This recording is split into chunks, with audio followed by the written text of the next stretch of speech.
আসসালামু আলাইকুম। একটা খুশির সংবাদ দিতে আসছি আপনাদেরকে। বিশ্ব শক্তির চোখ রাঙানিকে উপেক্ষা করে অত্যন্ত গোপনীয়ভাবে ইরান তার পারমাণবিক কর্মসূচি চালিয়ে যাচ্ছে। পারমাণবিক কর্মসূচির দুইটা আউটপুট আছে। একটা হচ্ছে শিল্প, জ্বালানি খাত সহ বিভিন্ন সেক্টর, বিদ্যুৎ, মানে শিল্পতে ব্যবহার করা পারমাণবিক শক্তির একটা রূপ। আর আরেকটা আছে যেটা তলে তলে ইরান বানাচ্ছে, যেটা নিয়ে মার্কিন প্রশাসন খুব টেনশনে আছে, ইসরায়েল টেনশনে আছে, আন্তর্জাতিক পারমাণবিক শক্তি সংস্থা যারা তারাও টেনশনে আছে। কারণ গেল 2020-এর দিকে আপনার ইরান আন্তর্জাতিক যে পারমাণবিক কর্মসূচির ক্যামেরা সেট ছিল সেখান থেকে তারা বের হয়ে আসছে। এরপর থেকেই ইরানের বিরুদ্ধে আপনি দেখেন যে বাইডেন সরকারও যথেষ্ট চাপ প্রয়োগ করছে। আর মাঝে মাঝে তারা ভিজিট করতে যায়, তো ভিজিট করতে গেলে ইরান যেখানে বসে তাদের গোপন পরমাণু কর্মসূচি মানে চালায় সেটা তো আর দেখা যায় না। গেল কয়েকদিন আগে ট্রাম্পের যে ইরানে তারা হামলা করবে এ নিয়ে মধ্যপ্রাচ্য উত্তেজনা ছড়িয়ে পড়ল। আপনার সবকিছু মিলে দিন শেষে আলোচনার দিকে ফাইনালি একটা সিদ্ধান্ত হইল। এর মাঝখানেই ইরান বলছে যে আগামী কয়েকদিনের মধ্যে নতুন পারমাণবিক সাফল্য উন্মোচন করা হবে।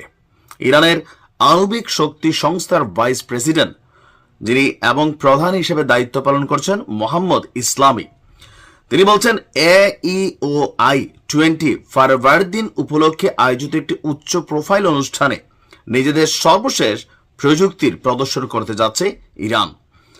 1403 সালের পারস্য ক্যালেন্ডার বছরে ইরানের আণবিক সংস্থার কর্মক্ষমতা সম্পর্কে বলতে গিয়ে তিনি বলছেন যে আল্লাহর ঐশ্বরিক অনুগ্রহ এবং আমাদের নিবেদিত প্রাণ বিজ্ঞানী ও বিশেষজ্ঞদের নিরলস প্রচেষ্টায় 1403 সালটি ছিল অসাধারণ সাফল্যের বছর। সংস্থাটি বিভিন্ন ক্ষেত্রে শতাধিক উল্লেখযোগ্য রেকর্ড করে বৈজ্ঞানিক অগ্রগতির যে রেকর্ড আছে সেটাকে তারা নিজেরাই ওভারকাম করেছে। পশ্চিমা শক্তিরা যে ক্রমবর্ধমান হুমকি দিচ্ছে, যে কোনো হুমকিকে মোকাবেলা করার জন্য ইরান তার পারমাণবিক কর্মসূচি বন্ধ করবে না, সেটা চালিয়ে যাবে।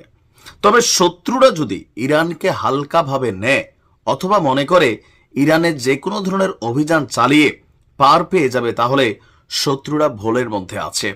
তারা তাদের পারমাণবিক যে কর্মসূচি এটাকে এনার্জি হিসেবে ব্যবহার করছে। কিন্তু ইসরায়েল, ট্রাম্প, পারমাণবিক শক্তি সংস্থা আরো যে রাষ্ট্রগুলো আছে তাদের বক্তব্য ইরানের এই যে বাজেট, সামরিক খাতে ব্যয়, বিশাল বরাদ্দ, এটা কোথায় ব্যবহৃত হচ্ছে।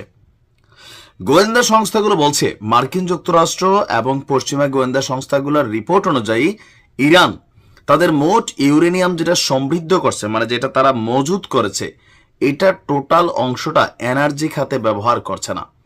এর মাঝখানে ইরানের যিনি প্রধান আছেন, নাম নিলেও ঝামেলা, তিনি বলেছেন যে ইরান পশ্চিমাদের বিরুদ্ধে লড়াই করতে এবং তার শত্রুদের বিরুদ্ধে যে কোনো লড়াই করতে টোটালি সক্ষম আছে। সময় হলে তারা তাদের বিশেষ আবিষ্কারগুলো সামনে নিয়ে আসবে যা লোকচক্ষুর আড়ালে রয়েছে, শত্রুদের উপযুক্ত জবাব দেওয়ার জন্য যা প্রস্তুত করা আছে। এর মাঝখানে আলোচনায় যেটা চলে আসছে যে ইরান পারমাণবিক বোমা তৈরি করে ফেলছে অথবা এটার কাছাকাছি গেছে।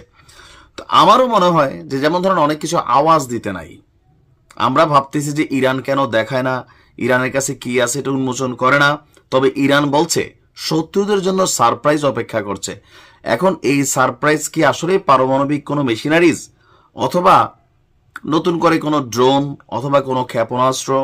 কারণ ইরান এই প্রযুক্তিতে অনেক দূর আগাই গেছে। তবে ইরান প্রকাশ্যে বিষয়টা না আনার মেইন কারণ যেটা আমার কাছে মনে হচ্ছে যে আপনি দেখেন রাশিয়া পারমাণবিক শক্তির বাবা, কিন্তু ইউক্রেনে তারা এটা ব্যবহার করতে পারছে না, ঠিক কিনা? এখন এটা কেন ব্যবহার করতে পারতেছে না? আপনাকে আন্তর্জাতিক বিশ্বের সাথে তাল মিলিয়ে চলতে হলে অনেক কিছু মাইনা চলতে হয়। রাশিয়ায় যুদ্ধ করতে গিয়ে অনেক লসের মুখে পড়ছে, বাট তারপরেও তারা ধৈর্য নিয়ে কাজ করছে।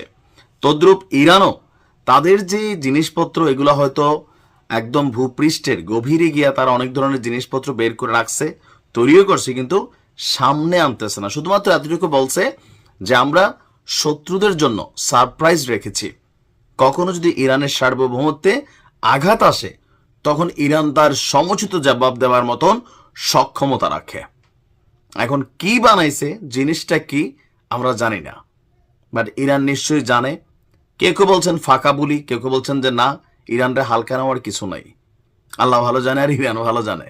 তবে ইরান যথেষ্ট শক্তিশালী অবস্থায় আছে। ভালো থাকুন।